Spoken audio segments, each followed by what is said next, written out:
உடனே வந்து அப்புறப்படுத்துகிறாங்க. அப்புறப்படுத்தி அந்த ஃபார்மாலிட்டிஸை அவங்க வந்து கொண்டு போகிறாங்க. இதில் என்ன வெளியில் வருது அப்படின்னா, அவங்களுக்கு கொடுக்கப்பட்ட கம்ப்ளைண்ட் லெட்டரில் ஆர் வெளியில் வந்த பெருசாக மீடியாவில் யாருமே இதை வந்து எடுக்கலை. எந்த ப்ராமினன்ட் மீடியாஸும் இதை பற்றி பேசலை. அதுவே சந்தேகத்துக்குரிய ஒரு விஷயம். ஒரு ஐடி நிறுவனத்தில் இப்படி பட்ட பகலில் ஒரு இறப்பு நடக்குது. அதை பற்றி எந்த ப்ராமினெண்ட்டும் நியூஸ் வராதே வந்து சந்தேகத்துக்கு இடமான ஒரு விஷயமா இருக்குது. ரெண்டாவது, இது வெளியில் நியூஸில் வந்த சில யூடியூப் சேனல்ஸில் என்ன வருதுன்னா, லவ் அஃபேர்னால இவர் வந்து தற்கொலை பண்ணிக்கிட்டாரு அப்படின்னு வந்து வருது.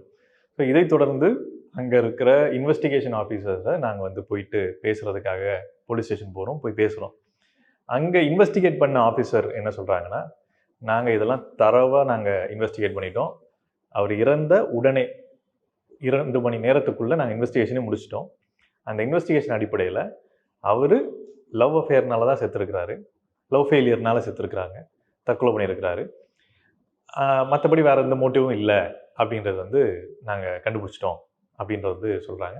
அதனால் நீங்கள் வேறு ஏதாவது கேள்வி இருந்தால் கேளுங்க, இல்லைனா ஒன்றும் இல்லை, இதில் பெருசாக ஒன்றும் இல்லை அப்படின்னு சொல்லிட்டு அவங்க க்ளோஸ் பண்ணிடுறாங்க. இந்த க்ளோஸ் பண்ணுறதும் மீடியாவில் வராததும் இதுதான் வந்து பெரிய கேள்விக்குறியான ஒரு விஷயமா சங்கத்தின் சார்பாக நாங்கள் வந்து பார்க்குறோம். ஏன்னா ஒரு நபர் ஆஃபீஸ் ஸ்பேஸில் தற்கொலைக்கு தூண்டப்பட்டிருக்கிற சூழ்நிலை தான் இதில் வந்து வெளியில் வருது. அண்ட் மூடி மறைக்கப்படுற சூழ்நிலையும் வந்து இதில் தெரியுது. ஸோ கேட்வே மாதிரியான ஒரு பெரிய எஸ்இசட் ஸ்பெஷல் எக்கனாமிக் ஜோன், இவங்க அசென்சர் மாதிரியான ஒரு பன்னாட்டு நிறுவனம் நடக்கிற ஒரு இன்சிடெண்ட்டை வெளியில் எந்த மீடியாவுக்கும் சொல்லாமல், அதில் ஆஃபீஸ் ஸ்பேஸில் நடக்குதுன்னா அந்த பில்டிங்கில் என்ன குறைபாடுகள் இருந்துச்சு, ஒருத்தர் நினச்ச ஆஃபீஸ்க்குள்ளே எங்கேனாலும் போக முடியாது, எல்லா இடத்துலையும் செக்யூரிட்டி இருப்பாங்க. அப்போ ஒரு சூசைட் பண்ணுறதுக்கு எப்படி வந்து ஒருத்தருக்கு வாய்ப்பு கிடச்சிது, ஸோ அந்த பார்க்கில் என்ன குறைபாடுகள் இருந்துச்சு. இந்த காலையில் எல்லாருக்கும் வந்து ஆஃபீஸில் மீட்டிங் நடக்கும். அந்த மீட்டிங் அப்புறம் தான் இந்த மாதிரியான ஒரு நிகழ்வு நடந்திருக்கு. அப்போ காலையில் வந்த உடனே இவர் வந்து எதுவும் பண்ணல.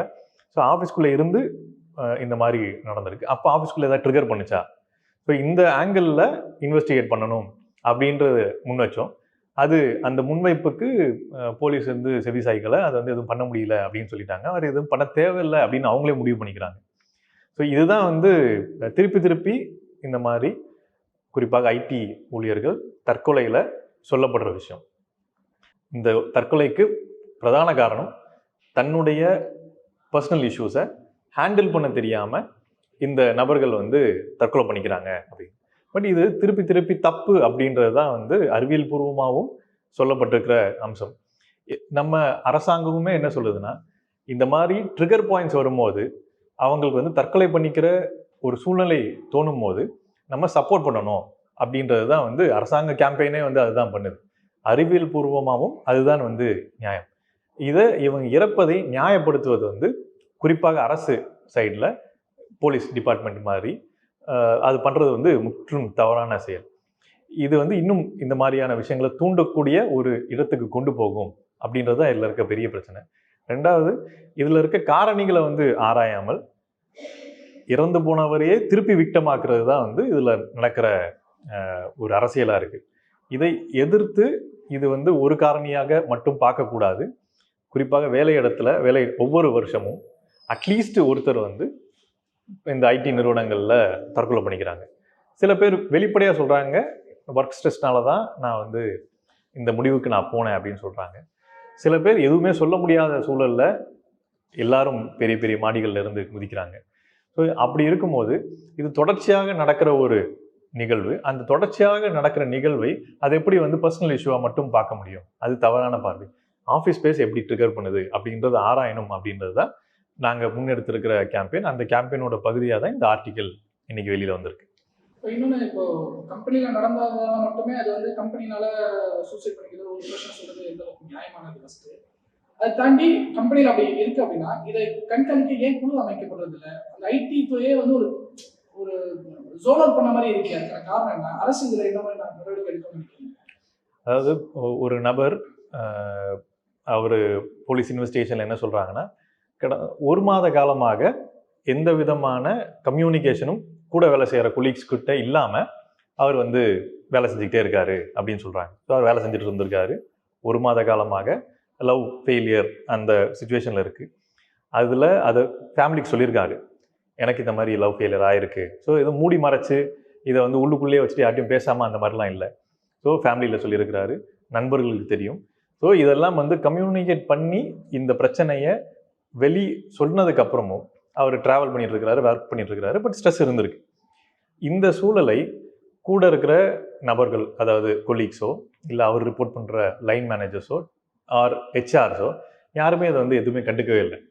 ஸோ ஆல்ரெடி ஒரு ஸ்ட்ரெஸ்ஃபுல்லான என்விரான்மெண்ட்டில் இருக்குது, வேலை செஞ்சுக்கிட்டே இருக்கிற ஒரு நபர் இந்த மாதிரியான ஒரு சூழலில் டிஃப்ரெண்ட்டாக இருக்கிறாரு, சரியாக வேலை செய்யலை, இல்லை பேசலை அப்படின்னா அதை வந்து அட்ரஸ் பண்ணுறதுக்கான முயற்சிகளில் வந்து ஈடுபட்டிருந்துருக்கணும். போலீஸ் இன்வெஸ்டிகேஷன்னா ஒரு மாதம் ஆஃபீஸ்க்குள்ளே பேசலன்னு சொல்லுது. அப்போ அது கிளியர் இண்டிகேஷன்.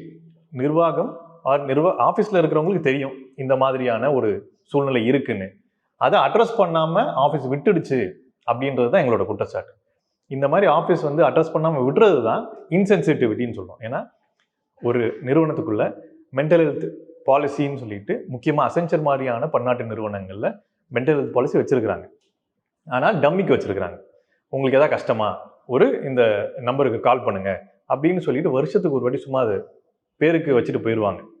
ஆனால் ப்ராக்டிஸில் மென்டல் ஹெல்த்னா என்ன, ஒருத்தருக்கு வந்து கஷ்டப்படுறாருன்னா அதை எப்படி நம்ம வந்து பார்க்கணும், அந்த கஷ்டத்தை எப்படி வந்து நம்ம வந்து கன்ட்ரோல் பண்ணணும், இப்படியான புரிதலை வந்து வளர்க்க முடியாத ஒரு கல்ச்சராக இருக்கும்போது இதை அதிகப்படுத்தும் அப்படின்றது தான் எங்களுடைய குற்றச்சாட்டு. அந்த அடிப்படையில் தான் ஆஃபீஸ் வந்து இதில் ஒரு முக்கியமான காரணியாக இருக்குது அப்படின்றது எங்களுடைய கன்க்ளூஷனாக இருக்குது. சூரிய பிரகாஷோட நண்பர்கள் வந்து இதை பற்றி எதுவும் சொல்லியிருக்காங்களா? இல்லை, நாங்கள் வந்து சூரிய பிரகாஷோட நண்பர்கள்கிட்டயோ கொலீக்ஸ்கிட்டயோ எங்களால் பேச முடியல. நாங்கள் பேசுனது வந்து போலீஸ்கிட்ட தான். ஏன்னா போலீஸ் தான் அந்த வேலையை பார்த்துருக்கு. போலீஸ் தான் நண்பர்கள்கிட்ட பேசியிருக்கு, ஃபேமிலிக்கிட்ட பேசியிருக்கு, ஆஃபீஸில் பேசியிருக்கு. அவங்களுடைய தகவல் அடிப்படையில் தான் எங்களுடைய இந்த கேள்விகளும் வந்து வருது. அவங்களே முரணாக தான் வந்து சொல்கிறாங்க. எந்த விதமான பிரச்சனையும் இல்லை ஆஃபீஸில் அப்படின்னு சொல்லிட்டு, சரி அவருக்கு நீங்கள் வந்து நிர்வாகம் ஏதாவது வந்து இமெயில் அனுப்பிச்சிருக்கா, இல்லை அவரை வந்து தண்டிப்பேன்னு சொல்லியிருக்கா அப்படின்றதுக்கு நீங்கள் எதாவது கேட்டிங்களா அப்படின்னா, இல்லை அதெல்லாம் நாங்கள் கேட்கல அப்படின்னு சொல்லுது. 1 மாத காலம் வேலை செய்யலை அவர் சரியா, இல்லைனா வந்து ஸ்ட்ரெஸ்ஃபுல்லாக இருக்கார், சரியாக பேசலை அப்படின்னு சொல்கிற அதே போலீஸு இவங்க வந்து ஏன் அவர் வேலை செய்யலை, வேலை செய்யறதுக்கு இந்த நிர்வாகம் நடவடிக்கை ஏதாவது எடுத்திருக்கா அப்படின்ற ஆங்கிளை வந்து இன்வெஸ்டிகேட் பண்ணாமல் விட்டது தான் வந்து இதில் இருக்கிற முரண்பாடு. அதை இன்வெஸ்டிகேட் பண்ணியிருந்தா நடவடிக்கை எடுத்து இது தூண்டி விட்டுருக்காங்களா, நிறுவனம் தூண்டி விட்டுருக்குதா, ட்ரிகர் தான் வந்து மெயின் பிரச்சனை. எல்லாருக்கும் வாழ்க்கையில் பிரச்சனை இருக்க தான் செய்யுது. ஸோ அந்த பிரச்சனையை யார் தூண்டி விட்றாங்க அப்படின்றது தான் வந்து இந்த மாதிரியான முடிவுக்கு தூண்டி விட்றாங்கன்றதை நம்ம வந்து முக்கியமாக பார்க்க வேண்டியது. அதில் நிர்வாகம் வந்து இந்த மாதிரி பண்ணியிருக்கு. ஸோ அதை போலீஸ் மூலியமாக தான் நாங்கள் வந்து தெரிஞ்சுக்கிறோம் அப்படின்றது தான். இப்போ ஐடி துறையே எடுத்துக்கிட்டாலே அதில் ப்ரெஷர் அதிகம், ஸ்ட்ரெஸ் அதிகம் பெரும்பாலும் கேள்விப்படும். இப்போ இந்த மாதிரி ஒரு ஒர்க் ப்ரெஷர்னால சூசைட் பண்ணுற அளவுக்கு போகிற மாற்றத்துக்கு அந்த ஊழியர்களுக்கு கொடுக்குற அட்வைஸ் என்னவா இருக்கும்? அதாவது நிர்வாகம் வந்து ஊழியர்களுக்கு எப்போவுமே அட்வைஸ் கொடுத்துருக்கு. நிர்வாகம் மட்டும் இல்லை, அரசும் இன்னைக்கு நாங்கள் பேசின போலீஸும் என்ன அட்வைஸ் கொடுக்குறாங்கன்னா, இப்போ எல்லாருக்கும் வாழ்க்கையில் பிரச்சனை இருக்க தான் செய்யுது, எனக்கும் பிரச்சனை தான் இருக்குது. ஸோ நாங்கள் எப்படி வந்து தைரியமாக ஹேண்டில் பண்ணுறோம், நீங்களும் தைரியமாக ஹேண்டில் பண்ணுங்கள். ஆனால் இது அறிவியல் பூர்வமாக ஒரு டவுனில் இருக்கும்போது, சைக்கலாஜிக்கலாக டவுனில் இருக்கும்போது அந்த நபரை தைரியமாக இருன்னு சொல்கிறதுனால இந்த பிரச்சனை சால்வ் ஆக போகிறதில்ல. அதுக்காக தான் சைக்காட்ரிஸ்ட், அதுக்கு தான் டாக்டர் இருக்காங்க. டாக்டர் இதை எப்படி கையாளுறதுன்னு வந்து சொல்லிக் கொடுக்கணும். ஸோ அதை வந்து இவங்க வந்து பயன்படுத்தணும். அது வேலை செஞ்சுக்கிட்டே வந்து இதெல்லாம் பண்ண முடியும் அப்படின்றது வந்து அதுவும் வந்து சரியான பார்வையில். ஒரு ஸ்ட்ரெஸ்ஃபுல்லான பீரியட் இருக்கா, அப்போ நான் லீவ் எடுக்கணும், இல்லை டாக்டர் ரெக்கமெண்ட் பண்ணி இதை வந்து கொஞ்ச நேரம் பிரேக் எடுங்க அப்படின்னு சொல்லி நீங்கள் கொஞ்சம் யோசிங்க, கொஞ்சம் ஸ்ட்ரெஸ்ஸை கம்மி பண்ணுங்க. இந்த மாதிரியான ஏற்பாடுகளுக்குள்ளே போகிறதுக்கு பதிலாக இதெல்லாம் வந்து டாக்டர் சொல்லணும், நிர்வாகம் வந்து சப்போர்ட் பண்ணணும். நபர்கள் தனிநபர் பண்ணுறதில்ல. ஏன்னா தனிநபர்கள் பண்ணுறதுன்னு நம்ம நரேஷனை மாற்றும் போதே இன்னொன்று என்ன இன்டைரக்டாக சொல்ல வரோம்னா, தனிநபருடைய ஃபெயிலியர் தான் இந்த இடத்துக்கு போகுது, இந்த முடிவுக்கு போகுது அப்படின்னு சொல்கிறோம். ஸோ அது வந்து சரியான இதில் சுற்றி இருக்கிற எல்லாமே வந்து அவங்கள பிடிச்சி தள்ளும் போது வேறு வழி இல்லாமல் அவங்க போகிறாங்க. ஸோ அது அவங்களா முடிவெடுத்து அங்கே போகலை. ஸோ அதுதான் வந்து முக்கியமாக அந்த நரேஷனில் டிஃப்ரென்ஸ். ஸோ அந்த நரேஷனில் டிஃப்ரென்ஸை நம்ம வந்து நிர்வாகம் வந்து சப்போர்ட் பண்ணணும். அதை வந்து இன்க்ளூசிவாக மாற்றுறதுக்கான ஒரு ஒர்க் பிளேஸாக வந்து நிர்வாகம் வந்து ஸ்டெப் எடுத்து மாற்றணும். அப்போ அந்த ஸ்டெப் எடுத்து மாற்றினோம்னா அங்கே இருக்கிற எம்ப்ளாயீஸ்க்கு எல்லாத்துக்கும் வந்து அதை பற்றி அவேர்னஸ் கொண்டு வரணும். இதை பற்றி திருப்பி பேசணும், எப்படி கையாளுறதுன்னு சொல்லிக் கொடுக்கணும். இதெல்லாம் சொல்லிக் கொடுக்காம சும்மா வந்து ஒரு வீடியோவை போட்டுட்டு வருஷத்துக்கு ஒரு வாட்டி இப்படி இருக்குது அப்படின்னு சொல்லிட்டு போகிறதுனால எந்த பிரயோஜனமும் இல்லைன்றது தான் இந்த மாதிரியான நிகழ்வுகள் திருப்பி முன்னாடி வந்து காட்டுது. சப்போஸ் ஒரு ஐடி ஊழியர் வந்து ஸ்ட்ரெஸ் இருக்குன்னு உணர்ந்தா அதுல இருந்து கம்பெனிக்கு தெரிவிக்கிறதுக்கு ஏதாவது ரைட்ஸ் இருக்கா இந்த மாதிரி? கண்டிப்பா. அதாவது முக்கியமா பெரும் நிறுவனங்கள் இந்த மாதிரி வந்து கவுன்சிலிங்கான ஒரு ஏற்பாடு வச்சிருக்கிறாங்க. அந்த கவுன்சிலிங்கான நம்பரை வந்து பயன்படுத்தலாம். 2வது உடனடியாக நம்ம தெரிவிக்கணும் நம்ம வேலை செய்கிற இடத்துல. இந்த மாதிரி எனக்கு வந்து ஒரு சிச்சுவேஷன் இருக்குது, நான் வந்து மெடிக்கல் ஹெல்ப் நான் போகிறேன். ஸோ என்னுடைய ஒர்க் லோடும் என்னுடைய வேலைத்தன்மையும் மாறும் ஆர் குறையும். ஸோ இதை எக்ஸ்பெக்ட் பண்ணுங்கள். ஆனால் நிர்வாகம் அந்த கல்ச்சர், அந்த ஆஃபீஸ் கல்ச்சரும் இதை ஏற்றுக்கொள்ளுமா அப்படின்றது தான் முக்கியமான கேள்வி. என்னுடைய பொறுப்பு நான் சொல்லிட்டேன். நிர்வாகம் வந்து இன்னைக்கு கூட இந்த நியூஸை பார்த்துட்டு அந்த ஆர்டிக்கல் பார்த்துட்டு ஒருத்தர் பேசுகிறாரு. நீங்கள் சொல்லிட்டு போயிட்டீங்க இந்த மாதிரி வந்து நடவடிக்கை எடுக்கணும்னு. நான் ஃபீல் பண்ணுறேன், எனக்கு இவ்வளோ ஸ்ட்ரெஸ்ஸாக இருக்குது, நான் ஆஃபீஸ் கிட்ட போய் பேசுகிறேன், அதெல்லாம் ஒன்றும் பண்ண முடியாது, நீ போய் வேலையை பாருன்றாங்க. நான் இப்போ என்ன பண்ணுறது அப்படின்னு வந்து கேட்குறாங்க. ஸோ இப்படி வந்து இந்த நிர்வாகம், அதோட ஆஃபீஸ் கல்ச்சர், ஒர்க் கல்ச்சரு ஐடியில் இப்படி தான் வந்து ஒரு இன்சென்சிட்டிவான ஒரு ஒர்க் கல்ச்சராக இருக்குது. இன்சென்சிட்டிவிட்டி தான் 2 பேரும் சமம் இல்லை அப்படின்னு சொல்கிறதோடைய புரிதல். அவங்க இன்சென்சிட்டிவாக பார்க்கும்போது 2 சமம் பார்க்குறாங்க. நான் ஸ்ட்ரெஸ்ஃபுல்லாக பல பிரச்சனைகளோடு இருக்கும்போது, சில பிரச்சனைகளோடு இருக்கிறவங்களை கம்பேர் பண்ணும்போது நான் வல்னரபிள். ஆனால் நான் வல்னரபிள் அப்படின்றத வந்து இந்த நிர்வாகம் வந்து பார்க்க மாட்டேங்குது, இந்த ஒர்க் கல்ச்சர் பார்க்க மாட்டேங்குது. 2 பேரும் சமம் தான், 2 பேரும் ஒன்றா ஓடுங்க அப்படின்னு சொல்லுது. அப்படி ஓட முடியாத போது என் மேல் குற்றமேற சொல்லுது.